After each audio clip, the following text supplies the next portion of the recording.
بسم اللہ الرحمن الرحیم۔ السلام علیکم ورحمۃ اللہ وبرکاتہ۔ مصر میں بہت ہی خوبصورت اور گھنا جنگل تھا۔ گھنے جنگل کے درمیان سرسبز جگہ تھی۔ چند خیمے نصب کیے گئے تھے اور خیموں کے درمیان بھیڑیے کی کھال سے بنائی گئی ایک خوبصورت قالین بچھی ہوئی تھی۔ اس قالین پر دنیا کا عظیم سلطان اور بہادر جنگجو سلطان صلاح الدین ایوبی رحمۃ اللہ علیہ بھی بیٹھا تھا، اور جس میں آپ کے ساتھ آپ کے کماندار اور آپ کا قریبی ساتھی علی بن سفیان بھی موجود تھا۔ سلطان صلاح الدین ایوبی رحمۃ اللہ علیہ نے علی بن سفیان سے کہا، اے علی، مصر کا سلطان بننے کے بعد دشمن آرام سے نہیں بیٹھے گا اور دشمن میری سلطنت کو کمزور کرنے کے لیے ہر حربہ استعمال کرے گا۔ سلطان نے علی بن سفیان سے کہا، اے علی، تم آنے والے وقت میں مصر کی سلطنت کو لاحق ہونے والے خطرات کے بارے میں ایک فہرست تیار کرو اور وہ فہرست مجھے دے دو تاکہ ہم ان خطرات سے نمٹنے کے لیے اقدامات کر سکیں۔ علی بن سفیان جرگہ سے چلا گیا اور چند لمحوں کے بعد واپس آیا اور سلطان کے سامنے ایک فہرست یعنی ایک ورق رکھ دیا۔ شاید وہ فہرست سلطان کے لیے بہت اہم تھی، اور مشہور کتاب سلطان کے عظیم کارنامے میں لکھا گیا ہے کہ وہ فہرست سلطان صلاح الدین ایوبی رحمۃ اللہ علیہ کی فتوحات کی بڑی بنیاد تھی۔ سلطان صلاح الدین ایوبی رحمۃ اللہ علیہ نے اپنے سامنے وہ ورق رکھا اور اس کو بڑے غور سے پڑھنے لگا۔ اس فہرست میں ان تمام قلعوں کے نام تھے جن میں سلطان کے خلاف بغاوت شروع ہو سکتی تھی۔ اچانک سلطان پڑھتا پڑھتا بڑا پریشان ہو گیا۔ سلطان کے چہرے کے تاثرات دیکھ کر علی بن سفیان آپ کے قریب آیا اور پوچھا، حضور، آخر اس ورق میں آپ نے کیا دیکھ لیا جس کو دیکھ کر آپ کی پریشانی اتنی بڑھ گئی؟ تو سلطان صلاح الدین ایوبی رحمۃ اللہ علیہ نے ایک لفظ پر ہاتھ رکھا۔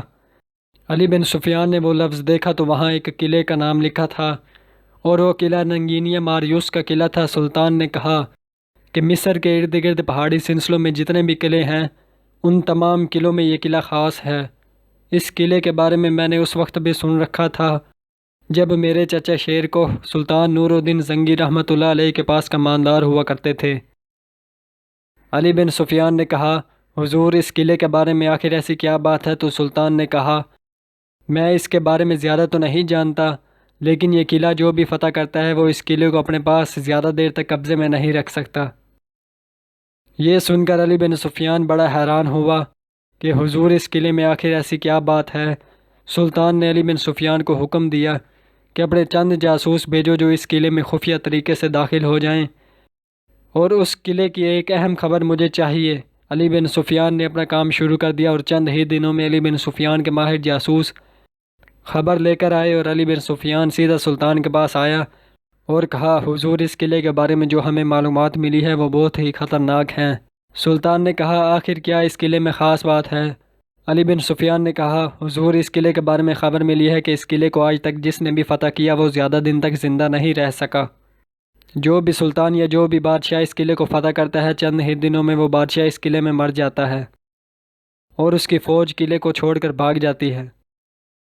حتیٰ کہ اس قلعے کی کئی بار تلاشی لی گئی، تمام سپاہی، تمام محافظ اس بادشاہ کے اپنے ہوتے ہیں، لیکن ان تمام سپاہیوں اور بادشاہ کے ہوتے ہوئے اس قلعے میں کوئی ایسی چیز ہے جو بادشاہوں کے قتل کی وجہ بنتی ہے۔ یہ سن کر سلطان صلاح الدین ایوبی بڑا پریشان ہوا اور کہا، اے علی، دوسرے بادشاہوں کی طرح یہ قلعہ ہمارے لیے بہت خطرناک ثابت ہو سکتا ہے۔ اب میرا اگلا مقصد یہی قلعہ ہوگا۔ ہم اس قلعے کو سب سے پہلے فتح کریں گے اور اس کے پیچھے چھپے راز کو فاش کریں گے، کیونکہ مجھے شک نہیں بلکہ میں پورے وثوق سے کہہ سکتا ہوں کہ اس قلعے کے اندر کوئی ایسا راز چھپا ہوا ہے جو آج تک کوئی بھی بادشاہ اس راز سے پردہ نہیں اٹھا سکا۔ آخر اس قلعے میں ایسا کیا ہوتا ہے کہ چند دنوں میں بادشاہ کا قتل ہو جاتا ہے اور سپاہی فتح کیا ہوا قلعہ چھوڑ کر بھاگ جاتے ہیں؟ اس کے پیچھے بہت بڑا راز ہے، اور یہ راز اس قلعے کو فتح کرنے کے بعد ہی پتہ چل جائے گا۔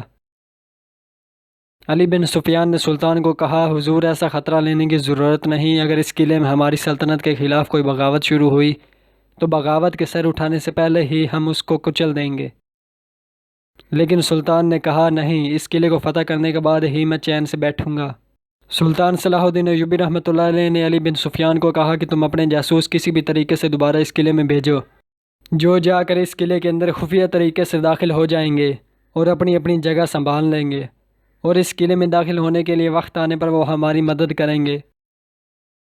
علی بن سفیان سلطان کو منع کرتا رہا کہ سلطان معظم وہ قلعہ بہت خطرناک اور پر اسرار ہے، اس کو فتح کرنے میں جان بھی جا سکتی ہے، لیکن سلطان اپنی بات پر بضد رہا اور علی بن سفیان کو حکم دے دیا۔ چند دنوں کے بعد سلطان صلاح الدین ایوبی رحمۃ اللہ علیہ اپنا لشکر لے کر اس قلعے پر حملہ آور ہو گیا اور علی بن سفیان کے بھیجے ہوئے جاسوسوں کی مدد سے سلطان بآسانی اس قلعے کے اندر داخل ہو گیا اور اس قلعے کو فتح کر لیا۔ قلعے کو فتح کرنے کے بعد سلطان صلاح الدین ایوبی رحمۃ اللہ علیہ نے علی بن سفیان کو کہا کہ اپنے بہترین سپاہی قلعے کی حفاظت پر مامور کر دو، آج رات میں اس قلعے کے اندر گزاروں گا اور اس راز سے پردہ اٹھاؤں گا کہ آخر اپنے محافظوں کے باوجود بادشاہ قتل کیوں ہو جاتے ہیں۔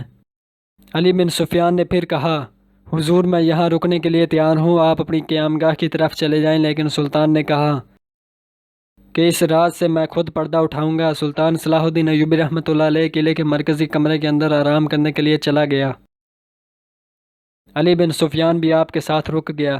سلطان صلاح الدین ایوبی رحمۃ اللہ علیہ سوئے ہوئے تھے کہ اچانک سلطان کو محسوس ہوا کہ کوئی ایسی چیز ہے جو کمرے کے اندر داخل ہو گئی ہے۔ سلطان صرف سونے کا ناٹک کر رہا تھا، لیکن وہ چیز اتنی تیزی سے آئی کہ سلطان کی آنکھ کھلتے ہی غائب ہو گئی۔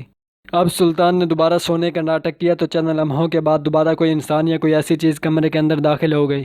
سلطان سمجھ گیا تھا کہ اس قلعے کے اندر کوئی ایسی خفیہ جگہ یا کوئی ایسی خفیہ سرنگ موجود ہے جس کے اندر بہت بڑے جلاد چھپے ہوئے ہیں جو کتنے بادشاہوں کو قتل کر چکے ہیں۔ سلطان صلاح الدین ایوبی رحمۃ اللہ علیہ نے بستر کی شکل اس طرح بنا دی کہ جیسے اس میں کوئی سویا ہوا ہو اور خود بستر کے نیچے چھپ گیا۔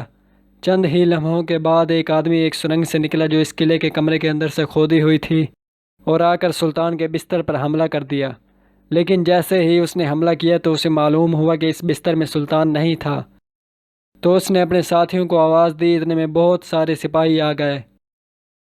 سلطان بھی بستر کے نیچے سے نکل آیا اور وہاں لڑائی شروع ہو گئی اور یہ لڑائی کافی دیر تک جاری رہی۔ ترکی کتاب میں لکھا گیا ہے کہ کبھی کسی دشمن نے سلطان کو اتنا نہیں تھکایا جتنا ان جلادوں نے۔ یہ خاص قسم کے انسان تھے جو عام سپاہیوں سے زیادہ طاقتور تھے۔ سلطان نے تمام جلادوں کو موت کے گھاٹ اتار دیا اور پھر سلطان صلاح الدین ایوبی رحمۃ اللہ علیہ اس سرنگ کے اندر سپاہیوں کے ساتھ چلا گیا تو وہ سرنگ قلعے کے مرکزی کمرے کے نیچے کھودی ہوئی تھی اور اس میں وہ جلاد کئی عرصے سے چھپے ہوئے تھے۔ اس سرنگ میں ان کے کافی خطرناک ہتھیار موجود تھے۔ جو بھی اس قلعے کو فتح کرتا تو وہ جلاد رات کو آ کر اس کمرے میں اس بادشاہ یا اس کے کمانداروں کو قتل کر دیتے اور اس خوف کی وجہ سے وہ بادشاہ یا سپاہی اس قلعے کو چھوڑ کر بھاگ جاتے، اور اسی وجہ سے کئی سالوں تک ان جلادوں نے قلعے پر بآسانی قبضہ کر رکھا تھا اور اس قلعے کی وجہ سے کئی بادشاہ اپنے ہاتھ جان سے دھو بیٹھے۔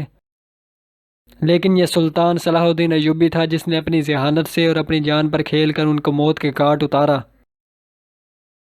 اور اگر اس رات سلطان صلاح الدین ایوبی بھی دوسرے بادشاہوں کی طرح پرسکون نیند سو جاتا تو وہ جلاد سلطان کو بھی ہمیشہ ہمیشہ کے لیے سلا دیتے، اور سلطان نے اس قلعے کو ہمیشہ ہمیشہ کے لیے فتح کر لیا۔ اور اس قلعے کو فتح کرنے کے بعد سلطان صلاح الدین ایوبی رحمۃ اللہ علیہ نے بہت سارے قلعے بآسانی فتح کر لیے۔